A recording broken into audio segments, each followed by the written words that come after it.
बच्चों, इस वीडियो में हम लोग प्रतिरोधों के संयोजन के बारे में पढ़ने जा रहे हैं। तो प्रतिरोधों का संयोजन दो तरीके से किया जाता है। एक होता है श्रेणी क्रम संयोजन और दूसरा होता है समांतर क्रम संयोजन। तो बारी बारी से एक एक को समझते हैं। सबसे पहले बात करेंगे श्रेणी क्रम संयोजन की। श्रेणी क्रम संयोजन यानी कि series combination. Series combination series combination देखिए, सीरीज कॉम्बिनेशन क्या होगा या श्रेणी क्रम संयोजन क्या होगा, इसको कैसे पहचानेंगे। तो श्रेणी क्रम संयोजन का तरीका होता है कि जितने भी प्रतिरोध हम जोड़ेंगे उसमें से एक प्रतिरोध का दूसरा सिरा दूसरे प्रतिरोध के पहले सिरे से जुड़ा होना चाहिए। ऐसे दूसरे का तीसरे से जुड़ेगा, तीसरे का चौथे से जुड़ेगा। हम जितने भी प्रतिरोध जोड़ेंगे सब में यही कहानी होगी कि एक का दूसरा सिरा दूसरे के पहले सिरे से जुड़ा होना चाहिए। इस क्रम को बोलते हैं श्रेणी क्रम संयोजन। जैसे अगर श्रेणी क्रम की बात करें, अगर इसका डायग्राम बनाया जाए तो एक ये प्रतिरोध हो गया पहला, इससे हमने दूसरा प्रतिरोध ऐसे जोड़ दिया। तो देखिए, पहले प्रतिरोध का दूसरा सिरा दूसरे प्रतिरोध के पहले सिरे से जुड़ा हुआ है। ऐसे ही दूसरे प्रतिरोध के दूसरे सिरे से तीसरे प्रतिरोध का पहला सिरा जुड़ जाएगा। ऐसे चौथा पांचवा ऐसे जोड़ सकते हैं। हमने ले लिया कि तीन प्रतिरोध R1 R2 R3 R1 R2 और R3 श्रेणी क्रम में जुड़े हुए हैं। किस क्रम में जोड़ दिया? श्रेणी क्रम में। इनके साथ एक बैटरी जोड़ देंगे जिससे विद्युत धारा प्रवाहित होने लगेगी। ठीक, एक बैटरी जोड़ दिया, तीन प्रतिरोध थे, इनको एक साथ जोड़ दिया श्रेणी क्रम में। इसमें क्या होता है कि जब प्रतिरोध को हम श्रेणी क्रम में जोड़ते हैं तो धारा को चलने के लिए एक ही रास्ता मिलता है, एक ही रास्ते से धारा को जाना पड़ता है, इसलिए सभी प्रतिरोधों में एक समान धारा प्रवाहित होती है। तो हम लिख सकते हैं कि श्रेणी क्रम में प्रत्येक प्रतिरोध में समान धारा प्रवाहित होती है। इस बात को आप लिख लीजिएगा। श्रेणी क्रम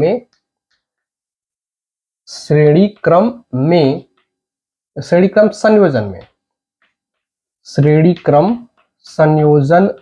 में प्रत्येक प्रतिरोध में समान धारा प्रवाहित होती है। प्रत्येक प्रतिरोध में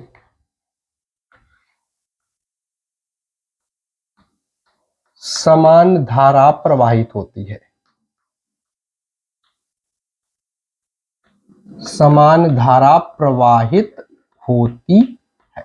क्यों ऐसा हो रहा है? क्योंकि धारा को प्रवाहित होने के लिए सिर्फ एक ही रास्ता मिल रहा है।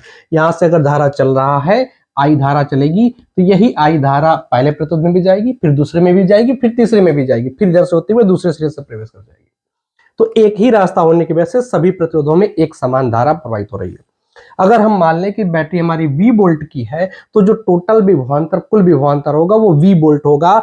अब बैटरी के सिरों से कौन कौन जुड़ा है? एक यहां जुड़ रहा है और एक यहां जुड़ा हुआ है। ये हमारा एक प्रतिरोध, अगर इसको हम मान लें R1 R2 R3 को एक प्रतिरोध जैसा माने अगर, तो इसका दूसरा सिरा इस बैटरी के नेगेटिव टर्मिनल से और पहला सिरा बैटरी के प्लस टर्मिनल से जुड़ा हुआ है। तो इन तो कुल के बीच, इस टोटल को एक मान लें तो इन दोनों बिंदुओं के बीच विभवांतर कितना होगा? V वोल्ट होगा। अगर इसको हम A मान लेते हैं, इसको B मान लेते हैं, तो बिंदुओं A व बीच के बीच कितना विभवांतर हो जाएगा? V हो जाएगा, क्योंकि बैटरी V वोल्ट की है। तो अगर हम मान लेते हैं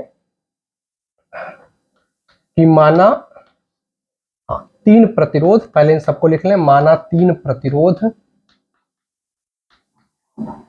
प्रतिरोध R1 R2 व R3 श्रेणी क्रम में जुड़े हैं। श्रेणी क्रम में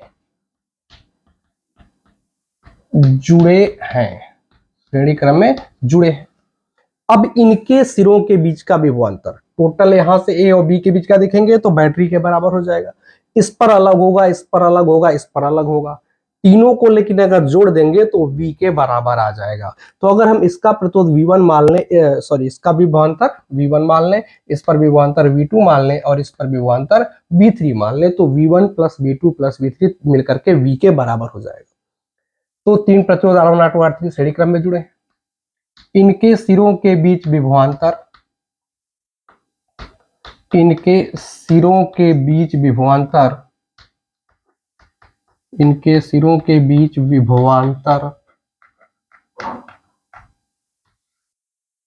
क्रमशः V1 V2 व V3 है। क्या मान लिया, V1 V2 V3 विभवांतर हो गए। धारा कितनी चल रही है, I, सब में I जा रही है। इनमें प्रवाहित धारा अगर क्या मान लें, I, इनमें प्रवाहित धारा I हो तो, इनमें प्रवाहित धारा I हो तो ओम के नियम से, ओम के नियमानुसार या ओम के नियम से, चलिए ओम के नियमानुसार क्या होगा, ओम का नियम क्या है, V is equal to I R, जितना विभवांतर लगाया वो बराबर कितनी धारा प्रवाहित हो रही है उस कितना उसका प्रतिरोध, दोनों का गुणनफल। तो ओम का नियम क्या कहता है, ओम के नियम है V बराबर आई आर, ये हम लोग ओम का नियम जानते हैं। ये ओम का नियम क्या है, V बराबर आई आर। इसके अनुसार अगर लिखा जाए प्रत्येक प्रतिरोध के लिए, तो पहले प्रतिरोध के लिए देखिए धारा जा रही है I, विभवांतर माना V1, प्रतिरोध है R1। तो यहां से अगर हम इसका विभवांतर निकाल लें पहले प्रतिरोध के लिए, तो V1 बराबर क्या हो जाएगा, हो जाएगा IR1, V1 बराबर IR1। ऐसे ही V2 बराबर क्या आएगा, V2 बराबर आएगा IR2।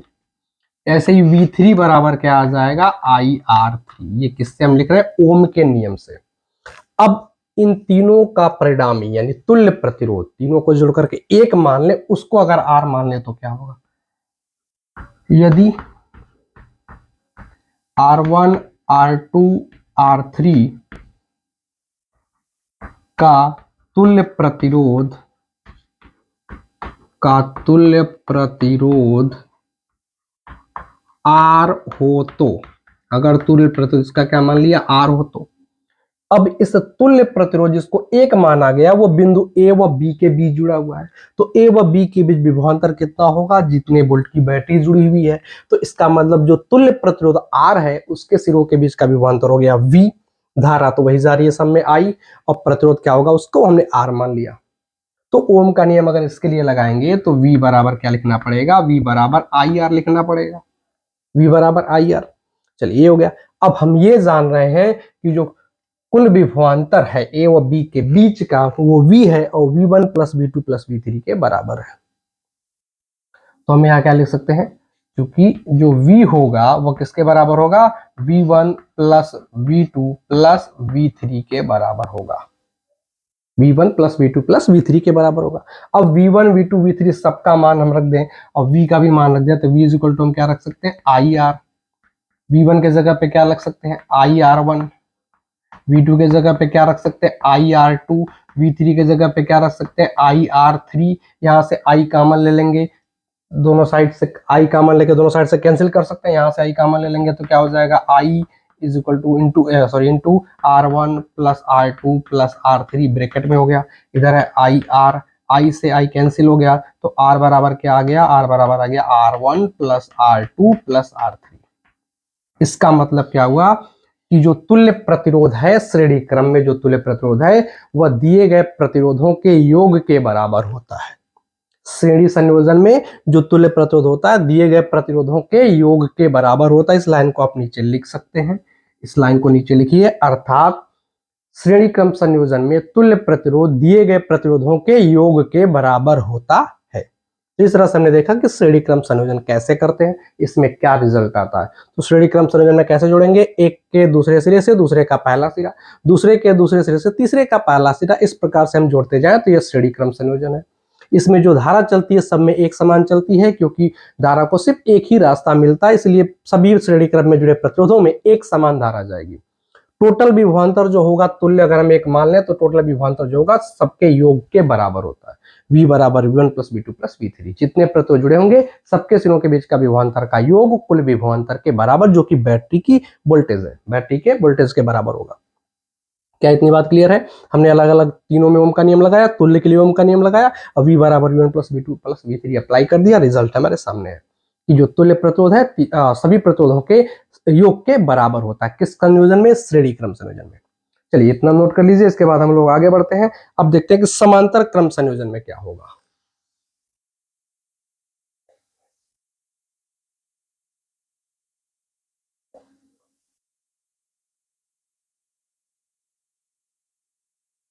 चलिए समांतर क्रम संयोजन, parallel combination, parallel combination. Parallel combination में या समांतर क्रम संयोजन कहें, इसमें कैसे जोड़ते हैं? इसमें इस प्रकार से प्रतिरोधों को जोड़ते हैं कि सबका एक सिरा एक बिंदु से जुड़ा हुआ हो और दूसरा सिरा दूसरे बिंदु से जुड़ा हुआ हो। मतलब जितने भी प्रतिरोध होंगे सबका एक सिरा एक साथ, दूसरा सिरा एक साथ, ऐसा होना चाहिए। तो इस तरह के संयोजन को कैसे बना सकते हैं? जैसे एक प्रतिरोध हमने ले लिया ये, दूसरा प्रतिरोध ले लिया ये, तीसरा प्रतिरोध ले लिया ये, सबके एक सिरों को एक साथ जोड़ दिया गया, सबके एक सिरों को एक साथ जोड़ दिया गया, फिर दूसरे सिरों को जोड़ दिया, ऐसे सबका एक सिरा एक साथ, दूसरा सिरा एक साथ, ऐसे जोड़ दिया। अब इसमें क्या लगा देंगे? बैटरी। ये हो गया समांतर क्रम संयोजन। क्या हो गया? समांतर क्रम संयोजन। इसको बिंदु ए मान लें, इसको बी मान लें, तो ए व बी के बीच विभवांतर कितना होगा? जितने वोल्ट की बैटरी है, क्योंकि ए व बी को बैटरी के दोनों सिरों से जोड़ा गया है। तो बैटरी अगर बी वोल्टेज का है, बी वोल्ट की बैटरी है, तो ए व बी के बीच विभवांतर कितना हो जाएगा? V volt. और दिख रहा सभी प्रतिरोध उसी ए व बी के बीच जुड़े हैं, इसलिए सबका विभवांतर हो जाएगा बराबर। सबका विभवांतर क्या हो जाएगा? बराबर। तो समांतर क्रम संयोजन में सभी प्रतिरोधों के सिरों के बीच का जो विभवांतर होता है वो एक समान होता है। किसके बराबर होता है? बैटरी के वोल्टेज के बराबर। तो अगर इसके सिरों के बीच का विभवांतर पूछे तो वी वोल्ट, इसके सिरों के बीच का विभवांतर पूछे तो वी वोल्ट, इसके सिरों के बीच का विभवांतर पूछे तो वी वोल्ट। प्रतिरोध की बात करें, अगर मान लेते हैं R1 प्रतिरोध है, ये R2 प्रतिरोध है और ये R3 है, तीन प्रतिरोध हो गए, तीनों को श्रेणी क्रम में जोड़ा है। धारा की बात करें, अगर यहाँ से धारा चल रही है आई, तो इस यहाँ पे आने के बाद इसको तीन रास्ते मिलेंगे, R1 में जाने के लिए, R2 में जाने के लिए, R3 में जाने के लिए। अब ये बट जाएगा, प्रतिरोध क्या होगा? बढ़ जाएगा। निर्भर करता है कि प्रतिरोध कितना, क्योंकि विभवांतर तो एक समान है, तो प्रतिरोध के अनुसार बढ़ जाएगा, अलग अलग धारा जाने लगेगी। एक को मान लेते हैं I1, दूसरे को मान लेते हैं I2 और तीसरे को मान लेते हैं I3। तीनों प्रतिरोधों में धारा को अलग अलग मान लिया, I1 I2 और I3 मान लिया। तो अब देखेंगे क्या कि इस संयोजन में प्रतिरोधों को इस प्रकार से जोड़ा जाता है कि सभी प्रतिरोधों का एक सिरा एक बिंदु एक साथ और दूसरा सिरा एक साथ जुड़ा हुआ हो। ठीक है, दोनों सिरे एक साथ जुड़े हुए हैं, सबके एक सिरे एक साथ और दूसरा सिरा एक साथ जुड़े हुए हो। इस संयोजन में क्या होगा कि जो धारा जाएगी सब में अलग अलग जाएगी, लेकिन जो विभवांतर होगा वो सब पर एक समान होगा। तो हम क्या लिख सकते हैं? इस संयोजन में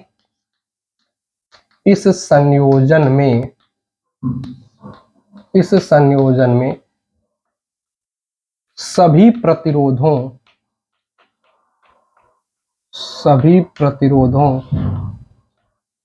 के सिरों के बीच विभवांतर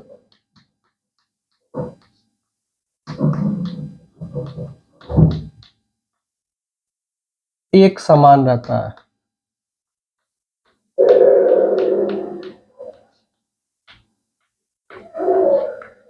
एक समान रहता है। तो अगर बैटरी बी वोल्ट की है तो सबका विभवांतर क्या हो जाएगा? बी। अब तीन प्रतिरोध है R1 R2 R3, तीनों को समांतर क्रम में जोड़ा गया। तो आगे क्या लिख लेंगे? माना R1 R2 व R3 तीन प्रतिरोध समांतर क्रम में जुड़े हैं। समांतर क्रम में जुड़े हैं।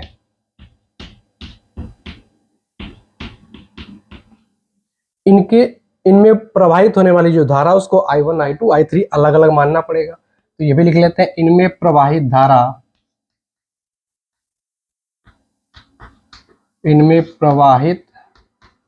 धारा क्रमशः I1 I2 व I3 है। यदि बैटरी का विभवांतर V है, ये भी मान लें कि यदि बैटरी का विभवांतर V है तो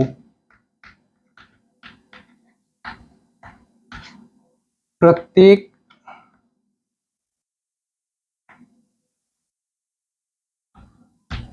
प्रतिरोध का विभवांतर V होगा। प्रत्येक का विभवांतर क्या होगा? V होगा। अब अगर हम ओम का नियम लगाएं, V = IR, तो ओम के नियम से देखिए क्या आता है। ओम के नियम से देखिए ओम का नियम हम क्या जानते हैं, V is equal to I R. अगर हम I का मान निकालें तो I इज इक्वल टू क्या हो जाएगा, V by R. I is equal to क्या हो जाएगा, V आर इधर बटे में आ जाएगा, तो I is equal to V बटे आर। तो अगर पहले प्रतिरोध के लिए हम अगर देखें तो पहले प्रतिरोध में धारा क्या I1, तो I1 बराबर क्या हो जाएगा, विभवांतर V है, प्रतिरोध R1 है, तो V1 बटे R1। ऐसी दूसरी के लिए लिखेंगे तो I2 बराबर क्या हो जाएगा, V2 बटे R2, ये R1 रहेगा पहले के लिए। तीसरे के लिए लिखेंगे तो I3 बराबर क्या हो जाएगा, V3 बटे R3, V3 बटे R3। ठीक, अब इसका तुल्य प्रतिरोध अगर हम R मान लें, यदि तुल्य प्रतिरोध क्या हो R, यानी तीनों को जो कॉम्बिनेशन किया गया, जोड़ा गया, तो उसका तुल्य प्रतिरोध अगर क्या मान लें R हो, तो अब ओम का नियम जब लगाएंगे और बैटरी द्वारा प्रवाहित धारा कितनी है, I है, तो I बराबर क्या हो जाएगा, V बटे R। I बराबर V बटे R। अब हम ये जान रहे हैं कि जो I है वो तीनों के योग के बराबर है, क्योंकि I किसके बराबर है, I1 plus I2 plus I3 के बराबर है। अब सबका मान अगर यहाँ पे रख दें तो I के जगह पे रखेंगे V बटे R, I1 के जगह पे रखेंगे V बटे R1, I2 के जगह पे रखेंगे V बटे R2 और I3 के जगह पे रखेंगे V बटे R3। यहाँ से V का मान लेंगे, यहाँ V बाएं तरफ भी है तो V भी कैंसिल हो जाएगा, तो क्या बचेगा, 1 by R1 is equal to 1 by R is equal to 1 by R1 plus 1 by R2 plus 1 by R3। तो इस तरह से श्रेणी क्रम समांतर क्रम संयोजन में भी सूत्र आ जाएगा। इसमें क्या दिख रहा है कि जो तुल्य प्रतिरोध है इसका व्युत्क्रम दिए गए प्रतिरोधों के व्युत्क्रमों के योग के बराबर है। 1 by R1, 1 by R2, 1 by R, ये क्या है, दिए गए प्रतिरोधों के व्युत्क्रम है। 1 बाई R क्या है, तुल्य प्रतिरोध का व्युत्क्रम है। तो कह सकते हैं कि समांतर क्रम संयोजन में तुल्य प्रतिरोध का व्युत्क्रम दिए गए प्रतिरोधों के व्युत्क्रमों के योग के बराबर होता है। तो ये था पूरा हमारा श्रेणी क्रम और समांतर क्रम संयोजन। इस तरह से इसके फार्मूले डिराइव किए जा सकते हैं। चलिए मिलते हैं नए वीडियो में नए कॉन्सेप्ट्स के साथ, तब तक प्लीज वीडियो को पूरा देखते रहें, दोस्तों के साथ जरूर शेयर करें।